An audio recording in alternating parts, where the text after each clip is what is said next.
እኔ ራሱ ባለሙያ ያለው ለተነትናው ግን አፍንጫዬ ብዙ እየሰራ ነው ጉንፋን ላይ እየመረረሽ ነው በምን ቀን ቀመስኩት መራራ ሁሉ እንዳለ ጣፋጭ አለ እቺ ስቲቪያ ትባላለች የአስቴር ዘፈን ይመስለኛል የጠንበለው ለሸጋ የምትለው ይሄን ነው ይሄ ተክል ነው እጽዋቶቻችን ለግጥም በጣም ትልቅ አስተዋጽኦ አላቸው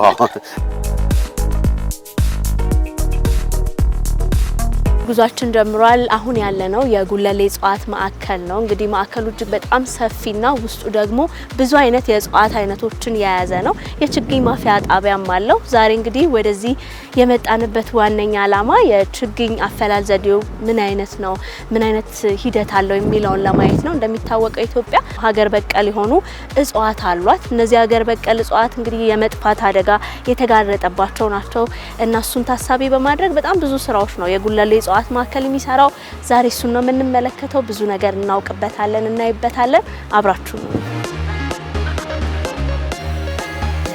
ተመልካቾች አሁን ያለንበት ቦታ የችግኝ ማፍያ ጣቢያ ነው እንግዲህ እዚህ ቦታ ላይ የመጀመሪያው ስራ የሚከናወንበት እንደሆነ ሰምቻለሁ የችግኝ ማፍያ ጣቢያዎች እንግዲህ ከዘር ጀምረው ለቋሚ ተከላ የሚደርሱ ችግኞች ሙሉ ፕሮሰስ ሂደቱን አከናውነው ነው ለውጤት የሚበቁትና የመጀመሪያው ስራ ምንድነው ብዬ ለመጠየቅ ነው እዚህ ቦታ ያለሁት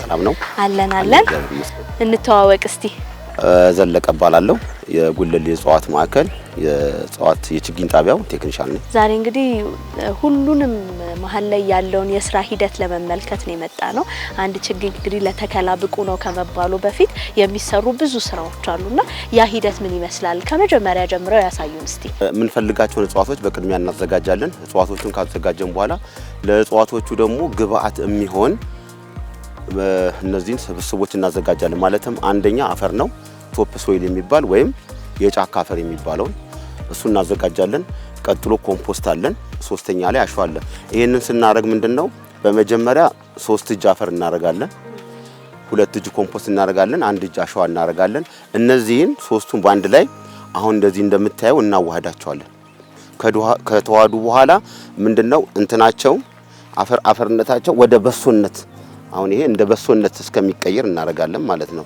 ይሄ ወደ በሶ ማለት እንደዚህ የሚጨበጥ ይሄ ለምሳሌ አሁን እንደዚህ ጭኛው እርጥበት ዋው ይሄን በማድረግ ካዘጋጀን በኋላ በዚህ በመታያት ፕላስቲክ ውስጥ አፈሩን ሞላለን አፈሩን ከተሞላ በኋላ ከዛ ዘሮቹን እዚህ ውስጥ ያደረግን ወደ ማብቀል ሂደት እንሄዳለን ማለት ነው በሁለት አይነት ነው እዚህ የምናራባውኛ በአካል የሚራባለ ከቲንግ ምንለው አገር በቀል ደግሞ ብለን የምንሰራቸው በዘር የሚራቡ ናቸው ለምሳሌ 24 ሰዓት ምን ዘፈዝፈው አለ 72 ሰዓት ምን ዘፈዝፈው አለ ዘሩን ማለት ነው ከዛ በኋላ እሱ ከቨሩ እንዲለቅልን ጠንካራ ከቨሮች አሉ ለምሳሌ ዝግባ ዋንዛ ጠንካራ ነው ከቨራቸው ከዛ በኋላ እነሱን ከዘፈዘን በኋላ አውጥተን መሬት አዘጋጅተን እዛ ላይ እንዘራቸዋለን ከዘራም በኋላ ልክ በ5 እና በ4 ኢንች ላይ ሲደርሱልን እነሱ እናነሳና በዚህ በላስቲክ ውስጥ እናረግና ወደዚህ እናረጋቸዋለን ማለት ነው ለመጀመሪያ እዚህኛው ላይ ያልተጨመረው ዘሩን እዚህ ላይ ማንጨምሮኛ መሬቱ ይሻለናል በሚል ነው እንጂ በዚህም ይቻላል ሁለተኛው ሂደት ደግሞ ራሱ ተክሉን መትከል ነው ዘሩን ሳይሆን አበባውን መትከል ነው አበባውን በአካል በማባዛት አሁን እነዚህ የምታያቸው ተቆርጠው የሚተከሉ ናቸው እነዚህ አሁን ሲቆረጡ ስላች ነው የሚቆረጡት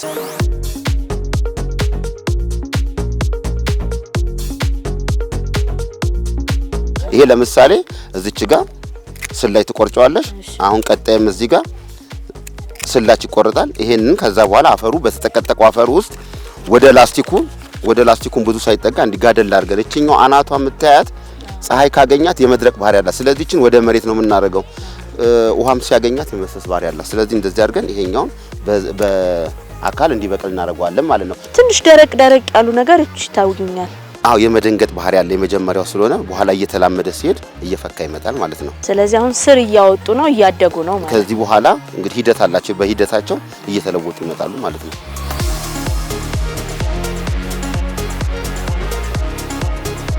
ቅድም አሸዋ እናደርጋለን ትንሽዬ ከኮምፖስቱና ከአፈሩ ጋር ያሉኝ ነበርና አሸዋ ምን ያደርጋል እያልኩ ነበር አሸዋው እንግዲህ የምናደርግበት ምክንያት ምንድነው ኮምፖስቱና አፈሩ ብቻ ከሆነ የመጨቅየት ባህሪ ያመጣል ስለዚህ እንዳይጨቀይ የምናደርገው ነው ማለት ነው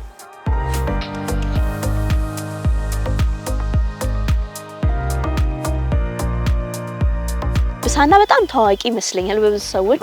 እንግዲህ ብሳና ሊጠፉ ከተቃረቡት እጽዋቶች ውስጥ አንዱ ነው የብሳና ተክል ማለት ነው። ይሄንን አሁን እኛ እዚህ ጋር ያስቀመጥነው ለማስተማሪያና ለማሳያ ነው ያስቀመጥነው። በሌላ መልኩ ግን ችግኞች አሁን ዘሩ አለን መደብ ላይ በኋላ ስንሄድ እናያለን። መደብ ላይ ያለናል እሱን አሁን ከአረንጓዴ አሻራ ላይ ወደ ውጭ እንዲወጣ እናደርግና በየቦታው እየተተከለ ነው። ተተክሎም እንክብካቤ እየተደረገለት ነው። እኛ ጋርም እንደዛው ነው። 50 ሺህ በየአመቱ እኛ እንተክላለን። 50 ሺው መጽደቁን ቼክ እናደርጋለን ማለት ነው። በእኛ ግቢ ውስጥ ይተከላል። ሌላም ቦታ ወጥቶ የሚተከል ነው። ግንዱ ላይ የሆነ የመታመም አይነት ምልክት መሰለኝ፣ እርግጠኛ አይደለሁም። ግን ያው እጽዋት ይታመማሉ፣ ይሞታሉ፣ ከዛ ይታከማሉ ደግሞ ይድናሉና አሁን ግንዱን ሳየው የሆነ ነጭ ያለው ነገር ልክ የቆዳ በሽታ የሚመስል ነገር ያለበት መሰለኝ። ተሳሳትኩ ወይስ ነው? ልክ ነሽ። ግን አሁን ይሄ ላይ ያለው ምንድነው? ሻጋታም ይባላል። እሱ ነው እንደዚህ ያዘው እንጂ ህመም አይደለም። አዎ ፍጹም ሰላማዊ ነው። እንዴት ነው ግን እጽዋትን የምታክሟቸው? ፈንገስ የሚባል አለ። በእጄ ይመጣል፣ በልብስ ይመጣል። ያኛው ከአንድ ወደ አንድ ይሸጋገራል። ስለዚህ የምንኛ የምናደርገው ኬሚካል አለ። በኬሚካል እናክሟለን። ሌላ ደግሞ ባህላዊ በሆነ መንገድ እናክሟለን። ለምሳሌ አጃክስ በውሃ በጥብጠን ጨው አፍልተን ስኳር አፍልተን ያው ስኳር አሁን ውድ ነው። ስለዚህ የተለያየ ነገር አንድ ላይ ስለዚህ ቤታችን የታመመ አትክልት ካለ እንደዛ እናደርጋለን። ይታከማል። ቀላል ነው በጣም። አካባቢያችን ላይ ካሉ ሰዎች አያቶቻችን ከሚያነሷቸው እጽዋት መካከል ብሳና አንዱ ነው። ሰውነታችን ላይ ሽፍታ ሲኖር የሆነ ወይ ጭርት ወይ ይሄ የተለመዱ የቆዳ በሽታዎች ሲኖሩ ብሳናን መቼም ያልተጠቀመ አለ ብዬ አላስብም። ብዙዎች የምናውቀው በሱ ነው እና ይሄኛው እሱ ይመስለኛል አይደል? ቅጠሉ ትንሽ ሰፋ ያለ ነው። አሁን ብሳና እንደምናየው የዚህ ተመሳሳይ ሌላ ቅጠልም አለ እዚህ ግቢት ወልክፋ ይባላል እሱኛው። አሁን ይሄ ምንድነው? ጭርት አለ፣ አንገት ላይ የሚወጣ ጭርት አለ፣ ግንባር ላይ የሚወጣ አለ። እነዚህን እቺ የቅጠሏን ትበጥሰሽ የሚንጠባጠብ ነገር አለው። በሱ ጭርት ያድናል። ለቋቁቻ ደግሞ መድኃኒት ነው። በቋቁቻም እሱን ታሽበታለሽ። አዎ ሌላ ደግሞ ቅጠሉ ይሄን ፍቃውን ብዙን ጊዜ ያው እየጠፉ ያሉት ሀገራችን ላይ ለመድኃኒትነት ስለሚጠቁ የሚላጥ ሲላጥ እየሞተ ነው የሚመጣው። እናት ልጠውት የሚጠቀሙ አሉ። ተወግጦም ብሎ ከሌላ ጋር እንትን ብሎ እነዚህ የባህል መድኃኒት ታዋቂዎች ያደርጉታል። እና ብዙን ጊዜ ምንድነው እኛ ሀገር ላይ ለመድኃኒትነት እየተባለ እውቀት ያላቸው ሰዎች በእውቀታቸው እየሰሩት ነው። እውቀት ያለው ግን ይሄን አምጣ ሲባል ቆርጦም ልጦም ስለሚያመጣ እየጠፋ ነው የሚመጣው። መተካት አለብን ማለት ነው። አንጨት ስንቆርጥ በስሩ አንድም ሁለትም መተካት አለብን። ከኋላችን የምናየውን ዛፍ ጠንበለል ነው የሚባለው ሲባል ሰምቼ አውቃለሁ። ወደ ገጠሩ ክፍል በጣም ብዙ ሙዚቃዎች አሉ ለቁመተ ለውጋዎች የተዜሙ በዚህኛው ተክል ነው ማለት ነው። አዎ በዚህ ነው። የአስቴር ዘፈን ይመስለኛል የጠንበለው ለሸጋ የምትለው ይሄን ነው። ይሄ ተክል ነው።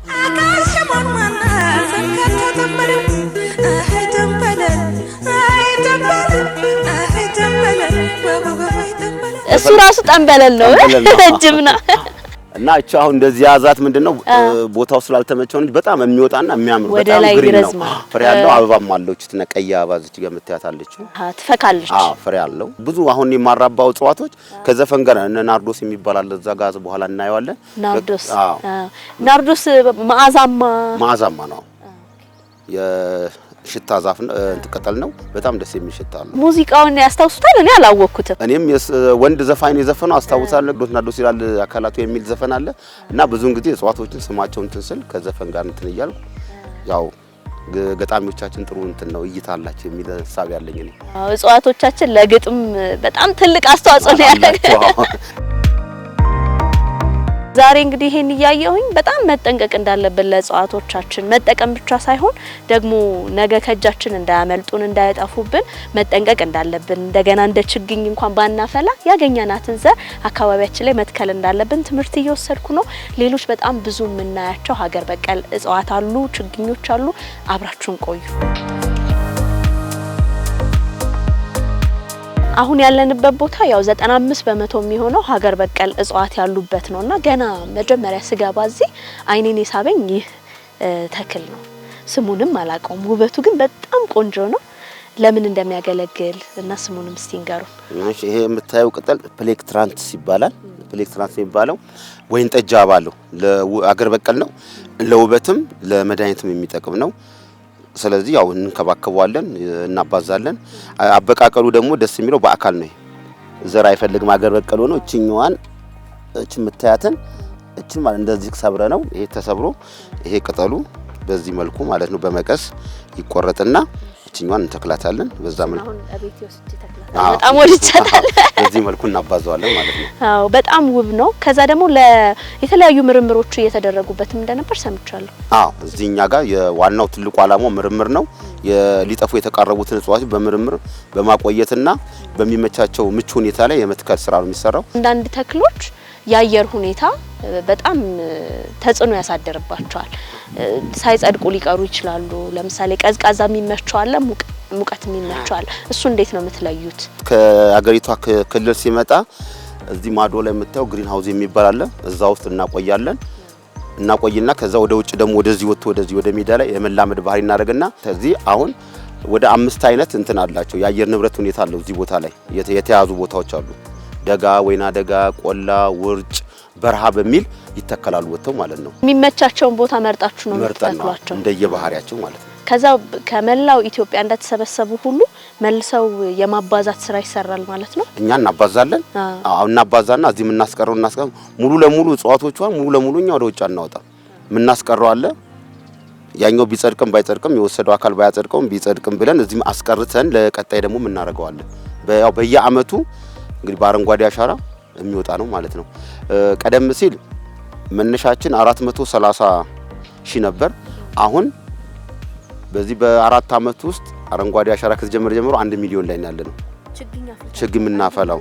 አዎ የአገር በቀሉንም የውበቱንም አንድ ላይ በማድረግ 1 ሚሊዮን ላይ ነው ያለነው ማለት ነው። ስለዚህ ታባዙና ተሰጣላችሁ፣ ድጋሚ ደግሞ ትይዙና እንደገና የማባዛት ስራ ይሰራል። ትክክል። በጣም ውብ ነው። እዛ ነው እናደርግ። የሆነ ጊዜ ኮምፖስት ያው ከቨርሚ ትሎች የሚዘጋጅ አይቻቃለሁ። ከተረፈ ምርቶች የሚዘጋጃለ። እዚህ አሁን በጣም ምቹ የተባለው ለእጽዋቱ ቆንጆ የሆነ ኮምፖስት ከምንድን ነው የምታዘጋጁት? እኛ እንግዲህ አሁን እንደ ጉለሌ እጽዋት ማዕከል እዚህ ጋር የከብት በረት አለን። ከዚህ ከከብት በረት ይሄንን ሌላ ቦታ ሳይት አለን። እዛ ሳይት ላይ ይገለበጣል። እዛ ከተቀመጠ በኋላ ብዙውን ጊዜ ኮምፖስት የምንሰራው እኛ ነሐሴ መጨረሻ ነው። ዝቃዜውን ዝናብ ከወጣ በኋላና ያለውን እርጥበት ጠብቀን ማለት ነው። ይሄን ስንሰራ ምንድነው እዚህ ውስጥ ለዚህ ግብአት የምናደርገው አፈር አለው። ይሄ እንደምታየው አፈር አለው እና የተለያዩ ቅጠላ ቅጠሎች ከባህር ዛፍና ከፈረንጅ ጽድ ውጪ ማንኛውንም ቅጠላ ቅጠሎች ሳር በማድረግ ይሄን አንድ ላይ ኮምፖስት እንሰራለን። ከ6 ወር በኋላ በዚህ መልኩ እንደዚህ ይደርሳል። ውስጡ ያለው ቆሻሻ ይሄ ላስቲኩ ተነፍቶ ይወጣና ካፈርና ካሸዋ ጋር ተደባልቆ ያው ሬዲ ይሆናል፣ ዝግጁ ይሆናል ማለት ነው። እኔ ራሱ ባለሙያ ያለውን ለተነትናው ምንም ሽታ የለውም። ሬት ነው ይሄ ሬት። አዎ አንኮበር አሎይ ከሰሜን ሸዋ ነው የመጣው ካንኮበር። እነዚህ እንግዲህ ለሰውነት የቆዳሽ በሜዲሲን ነው። ቆዳሽ በሚደርቅ በሰውነት ቆዳ በሚሸበሸበ ጊዜ በሱ ፈሳሽ ይታሻል። ጉልበት ላይ ህመም ሲሰማ ለሁለት ይሰነጠቅና በውስጥና በውጭ ታስሮ ሰዎች እንዲፈወሱ ይደረጋል። ወደ 40 አይነት የሬት ዝርያ አለ። አረ 40 አይነት ናቸው። ጣዕሙ ላይ እንደው 40 አይነት ውስጥ እንደው በጣም የማይመር ይኖር ይሆን? እኔ አንድ ቀን ቀምሼ በቃ ምላሴ ሊቆረጥ ነበር ነው ማለት ነው። ይሄ አሁን ጁስ አድርገው የሚጠጡ አሉ። እንደገና ደግሞ አሁን አንዳንድ ሰዎች እኔ ያው ውስጡ ባለሙያም ባልሆነ እችኛዋን እዚች ጋር ቆርጠዋት ይመጣዋታል ለስኳር። እስቲ ልሞክረው ነው እንዴ?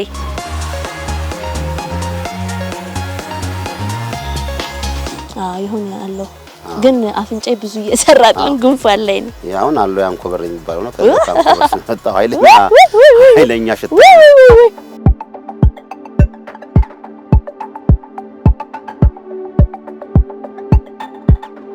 እየመረሽ ነው። አዎ በጣም እንግዲህ በጣም መሮኛል እያለች ነው እሷ። ሰዎች ብዙን ጊዜ ከአንዱ ጋር በሚጋጭበት ሰዓት እኔ ደሜ ሬት ሆነብህ የሚሉት ከዚህ የተነሳ ነው የሚል ማለት በጣም ትንሽ ነው እኮ የቀመስኩት። ግን ጠላ ኃይለ ማለት የሚሉት ቃል ነው ይመስለኝ። ብዙን ጊዜ ደሜ ሬት አለ ወይ ሲሉ አሁን መረኝ ስለምትይ በዛም ጉሮር እና አይጠፋም ቶሎ አልጠፋልኝ። በጣም ትንሽ እኮ ነው ቶሎ አይለቅም። እጅሽም ነክቶ ቶሎ አይለቅም። የዚህ አይነት ጠረን አለው። እስቲ ሌላ ቆይ ጣፋጭ ነገር ይሄ የሻይ ቅጠል ምናምን ካገኘን እበላበታለሁ። ሌላ ጣፋጭ ቅጠል አለ፣ በኋላ አሳይሻለሁ። ይሄ የምታዩት ጥቁር እንጨት የሚባለው ነው። እሺ ይሄ ጥቁር እንጨት በመጥፋት ላይ የተቃረበ ነው። ስለዚህ ይሄንንም ያው እንደምታዩት አገር በቀል ነው። እኛ በእንክብካቤ ነው ያዝነው። በጣም ለማብቀል ራሱ ብዙ ጊዜ የሚፈጅበትና በጣም አድካሚ እሱ ነው። በቃ በጣም ከባድ ነው ከሚባለው ዘር የምናበቅሉት የሚከብደን ይሄ ነው። ሌሎቹን እያየን ነው። እኔ ግን ምሬቱ ምንም አለቀቀኝም። በስመ ይሄ ብርብራ ይባላል። ብርብራ ታዋቂ ነው። ያሳማት ያምሳማም የሚለው ላይና አሳ ብርብራ ሰግርሻ የሚባል ዘፈን አለው።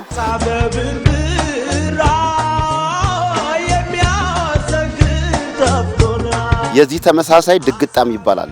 ይሄ ቅጠል አሁን ተመሳሳይ ናቸው እንዲህ ሲታዩ ይሄ ድግጣ ይባላል። ይሄኛው ያው አሳን ለማስገር ሰዎች ወቅጠው ይጨምሩታል ይመስለኛል አይደል? እቺኛዋ ደግሞ ሜዲሲን ናት። ድግጣዋ ለደም ህመምተኞች ተፈልታን በሻይ መልክ ትጠጣለች። እኔ ግን የሚያጣፍጥ ቅጠል አፌን ካልሰጡኝ በስተቀር አልቻልኩትም። የሆነስ በምን ቀን ነው የቀመስኩት ነው ያልኩት። በጣም ነው የሚመረው። ለማብቀል በጣም አስቸጋሪ ነው ካልኩት አንዱ ይሄ የምታዩት ፈንገስ ነው እዚህ ላይ ያለው። ይሄን ፈንገስ አሁን ቅድም ባልኳችሁ በአጃክስ በመጥበጥና በሱ በስፖንጅ ወይም በጨርቅ እያደረገን እቺኛዋን ከላዩ ላይ እናላቃለን ወይም ጨው አፍልተን ከቀዘቀዘ በኋላ በሱ እንትን እያልን ነው። አሁን የታከሙ ነው እነዚህ። ስለዚህ የመዳን እድላቸው ነው። በጣም ነጭ ነበረ፣ አሁን ተሽሏቸዋል እና አዳዲስ እያወጣ ነው። ይሄን በዛ መልኩ እያከምን ነው። ተርፈዋል ማለት ነው። ተርፈዋል፣ ከሞት ተርፈዋል እነዚህ። በጣም መረኝ እያልሽ ነው እንዴ? በጣም ስለመረሽ እስቲ እቺን ቅጠል ቅመሻትና እያት። መራራ ሁሉ እንዳለ ጣፋጭ አለ። እቺ ስቲቪያ ትባላለች እና ቅመሻት በጣም ጣፋጭ ናት። ቅጠሏን እናኝቻትና ስኳር ማለት ነው። መቼም ከሬት የማይሻል ነገር የለም። ግንዱን ራሱ ቢበባል አሁን እበላለሁ። ስኳር ባህል ነው። ስኳር ነው የምትለው አብዛኛውን ጊዜ ዳማከሴ ነው እንዴ ነገር ጣዕም አለው። በጣም ስኳር ነው። አብዝቻው ነው ቅጠሉን አብዝቻው ነው እንጂ በጣም ስኳር ነው የሚለው። አይ ጥሩ ነች። ትንሽ መለስ ብሎልኛል አሁን። ጣፋጭ ነገር ነው። ሙሉ ባይጠፋ ሬት ግን በጣም ከባድ ነገር ነው። ከባድ ነገር። እዚህ ጋር የተሰጡት ምንድናቸው? ይሄ የምታዩ እዚህ ጋር ዘር ነው። ይሄ ማለት ዘሩ ማለት እዚህ ውስጥ የምታያት ጥቋቁሮቹ ናቸው ዘሮቹ። ጥቋቁሮቹ ጥቁር አዝሙድ የሚመስሉት ይሄ አጋባንትስ የሚባል የውበት ተክል ነው፣ እጽዋት ነው። ስለዚህ ይሄ አረንጓዴ ያለው ወይም ሰማያዊ ያለው እንደገና ነጭ አለው። በተለያየ ቦታ አሁን ከተማ አስተዳደሩ ላይ ያለው ይሄ ነው። ይሄ እነዚህ ይባዛሉ። እነዚህ ዘርተናቸው በዘርም ይባዛል። ይሄ በተገንጥሎ አገር በቀል ካያችሁ ውስጥ ይሄ ሰሳ ነው። ሰሳ ምን ነበረ? ሰሳ ማለት የበረሃ ተክል ነው። በረሃ ላይ የሚበቅል ወደ አፋር ሶማሌ አሉ አይደል?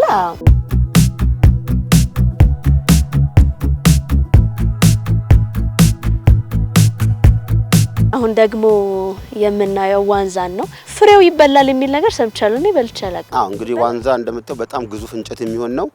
ለጠረጴዛ፣ ለቁም ሳጥን፣ ለወንበር፣ ለአልጋ የዋንዛ እንጨት ተብሎ ነው። በጣም ውድም ነው ሲሸጥ። ይሄ እንደገና ፍሬ አለው። ትልቅ ከሆነ በኋላ ፍሬ አለው። ያ ፍሬ የሚበላ ፍሬ ነው፣ ይበላል። እኛም ደግሞ ለቅመን ከየክልል ላይ አምጥተን ነው በዚህ መልኩ እናባዟለን። እሺ አሁን ደግሞ እያየን ያለ ነው ከፍራፍሬ የሚመደበውን ሮማን ነው። ሮማን በጣም ቆንጆ ስም ነው። የብዙ ሴቶች ስም ሮማን ነበር በፊት። ይሄ አሁን ተቆርጦ የተተከለ ነው። ይሄ ግንዱ የተተከለው ነው። ይሄኛው አሁን እያወጣ ያለው ቅጣዩ ነው። ይሄ አሁን በጣም እንትን ካደገ በኋላ በጣም ትላልቅ ፍሬ ነው የሚያወጣው። በጣም ወዛማ ነው። ቅጠሉን ሳየው በስንት ጊዜ ግን ፍሬ ይሰጣል? አሁን አድርጎ እንግዲህ አሁን ይሄን ወጥቶ ሜዳ ላይ ከተተከለ በኋላ ከ2 ዓመት ተኩል በኋላ ፍሬ ማፍራት ይጀምራል ማለት ነው። በጣም ብዙ እጽዋትን እየተመለከትን ነው ከፍራፍሬ ወገን። ከዛ ደግሞ ተክሎችን እንደ ጥላ የሚያገለግሉትንም እየተመለከትን ነበረ። አይተን ግን አንጨርሳቸውም። በጣም ብዙ ናቸው። ሀገር በቀል የተባሉት ብቻ ወደ 600 የሚሆኑ ዝርያዎች እንዳሉ እዚህ ተመልክተናል። ስለዚህ ሁሉንም ልናሳያቸው አንችልም። አሁን ግን በቀጣይ ሊጠፉ የተቃረቡና እናንተ ጥበቃ እያደረጋችኋላቸው ከዛ እያባዛችኋቸው ያሉ ተክሎችን ደግሞ ብናይ ደስ ይለኛል።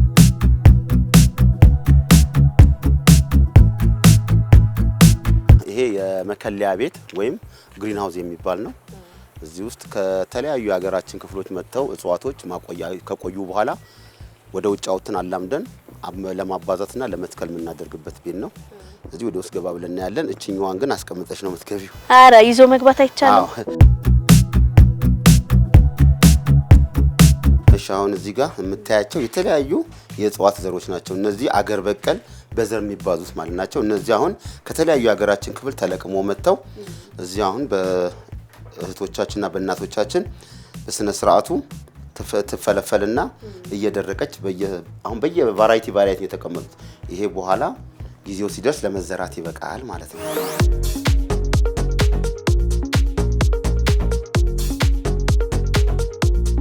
ይሄ የአህያ ጆሮ ወይ በጣም ነው የሚያምረው። ይሄ ምንድነው? የአህያ ጆሮ ነው። የአህያ ጆሮ ሰፋ እውነትም የአህያ ጆሮ ይመስላል። ምንድነው? መድኃኒት ነው? ሀገር በቀል ነው። ሀገር በቀል እዚህ ውስጥ አሁን ያሉት በሙሉ ሀገር በቀሎች ናቸው። ይሄ በጣም ነው የሚያምረው። እነዚህ በሙሉ የሀገር በቀል ቀበርቾ አለ እዛ ላይ። እዚህ ውስጥ መድኃኒቶች ናቸው። ለመድኃኒት የምንጠቀምበት ነው። የምርምር ቦታ ነው ይሄ እንዳለ የምታዩት። አጠቃላይ ግን ምን ያክል እጽዋት አሉ አሁን እኛ ጋር? እንግዲህ እዛ ጋር ቅድም እንደገለጽኩልሽ 1 ሚሊዮን ብዬሻለሁ። ያ1 ሚሊዮኑ ወደ ውጭ የሚወጣ የተዘጋጀ ዝግጅት ላይ ያለ ነው። ከዛ ውጭ ግን ከዛ በላይ አሉ። 1 ሚሊዮን ችግኝ አጠቃላይ ተባስተው ማለት ነው። ዝርያስ ግን ዝርያዎች እኛ ጋር እንግዲህ እዚህ ግቢ ውስጥ 3000 በላይ አሉ ብዬ ነው የማምነው።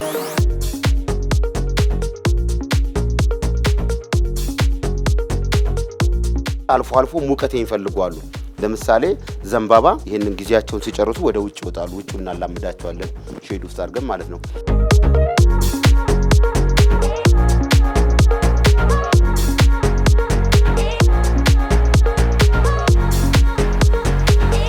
እጽዋትን እንደዚሁ መሬት ላይ ከመትከልና ከማባዛት ይልቅ ነው በማስቀመጫ በላስቲክ አድርጎ ኮምፖስት ጨምሮ ችግኝ ማፍላት የትኛው ተመራጭ ነው? መሬት ላይ መዝራቱ ይሻላል ወይስ ችግኝ ማፍላት ይሻላል? መሬት ላይ ያለው መሬት ላይ ጥሩ ነው።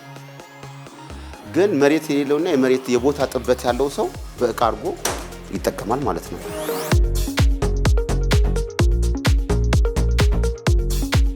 ግሪን ሃውስ ውስጥ መሆናቸው ሼድ ውስጥ መግባታቸው ምን ያግዛቸዋል? ማለትም እንደ ባህሪያቸው ማለት ነው። ለምሳሌ አሁን ይሄን የማይፈልጋለ ውጭ ላይ ዝም ብሎ መቀመጥ ይፈልጋለ። ይሄን ደግሞ ካሌለ የማይጸድቃለ። ስለዚህ ከሚመጡበት ክልል የሚያመጡ ሰዎች አጀስት አድርገው ስለመጣ እኔም ያው ፊልድ ወጥቼ ይጀመጣለሁ። ከዛ አጀስት ተደርጎ ይመጣው በጂፒኤስ ነው ይመጣው። ለምሳሌ አንድ ቦታ ላይ አንድ እጽዋት መጥቶ ነበር እኛ ጋር ተመልሰው ሲሄዱ እዛ ቦታ ላይ እጽዋቱ የለም። ያ እንዳይሆን ነው እኛ አሁን እንደዚህ ሊጠፉ የተቃረቡትን እዚህ በማባዛትና በማስተማር ጠቀሜታውን የጎላ ለማድረግ ነው ጥረታችን። እዚህ ውስጥ የምታየው ይሄ ኮረሪማ ነው። እንዴ ኮረሪማን ይቀጣሉ ነው ይቻላል። ይሄ ኮረሪማ ነው። ይሄ ነው ኮረሪማ ነው።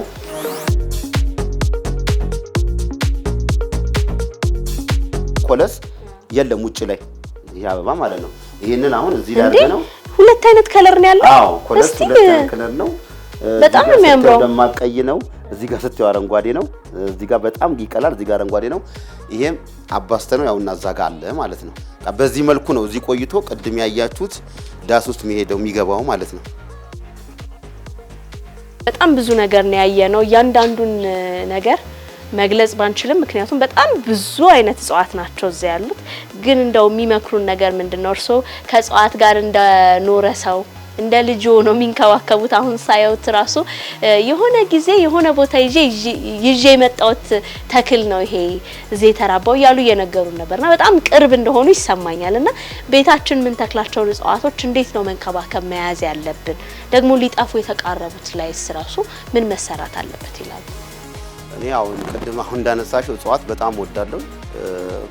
ከልጅ በላይ ነው ለኔ። በጣም እጽዋት ማለት ህይወታችን ነው ለኛ። እኛ ለሱ መኖር አንችልም፣ እጽዋቱ ግን ያለኛ መኖር ይችላል።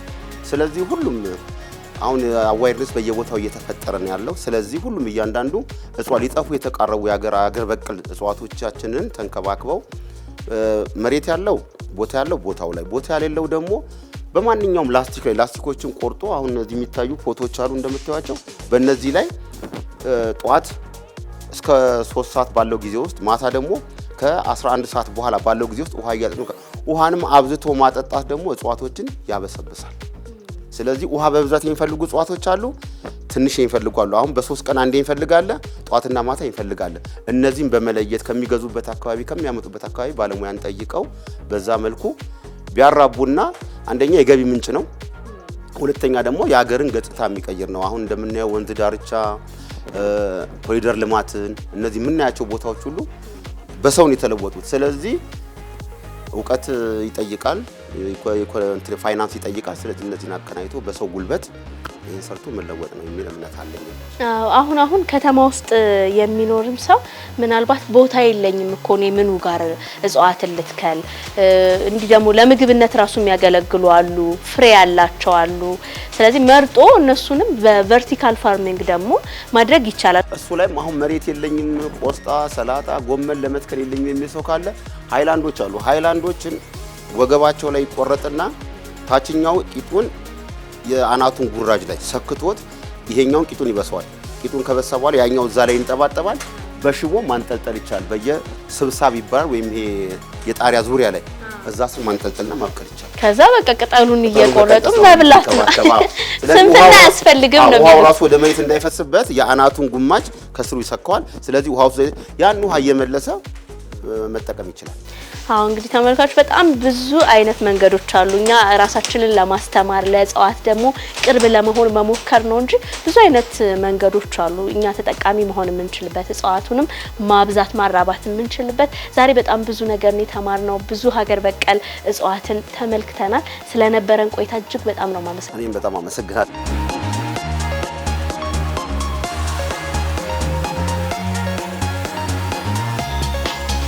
ከሀገር በቀል እጽዋት ጋር አስተዋውቀናችኋል ብዬ አስባለሁ ጉዟችንን ዛሬ እዚህ ጋር እናብቃ መልእክታችን ግን ያው ችግኞችን እንትከል አሁን ደግሞ መጪው ክረምት ነውና ምንንከባከባቸው ምናያቸው አብረውን የሚኖሩ እጽዋትን እንትከል እንላለን ጉዟችን እዚህ ጋር ያበቃል በሚቀጥለው ሳምንት አዲስ ቦታ አዲስ ሀሳብ ጋር እንሄዳለን ሰላም ቆዩ